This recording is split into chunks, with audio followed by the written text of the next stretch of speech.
to Me PT's Mobility Tips. I'm Jonathan Belmonte with Max Out Physical Therapy. We're going to continue our mobility on the shoulder, and today we're going to talk about the sleeper stretch. And one of the big things about the sleeper stretch is there's a lot of controversy over whether it's a good stretch or not. It's actually an excellent stretch for the posterior shoulder for all throwing athletes, really any athlete who's tight and does a lot of lifting. The problem is so many people do it incorrectly that it can cause pain and impingement symptoms. So the setup is really the most important part if we're going to do this stretch correctly. And we use it in the clinic, so I'm going to show you guys how we set it up here. So Tom's going to be stretching his right shoulder, so we're going to have Tom come lie down. I'm going to fold this pillow so that Tom's head is completely relaxed in a nice neutral position.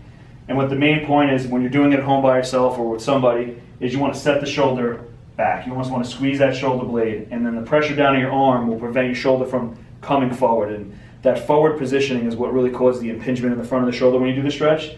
So now that Tom's locked in there, he's got some pressure on that arm. We're going to make sure his arm is about 90 degrees in that plane there, and then he's going to press down at the wrist. Right, we'll have him slide his hand up just a little bit onto the wrist there, just so you don't get the wrist involved. And what he's doing is he's pressing down as he's feeling a little stretch on the back side of his shoulder there. You can hold these for 15-20 seconds, do a handful. What I like to do is always retest is I try to put your arm behind your back. I would do a few of these and then re-put it behind your back and see if you have a lot more mobility and see if that's what's making a sticking point for you. Okay, so just remember with the sleeper stretch, the setup is really the most important part of this stretch. It's a great stretch as long as it's set up correctly.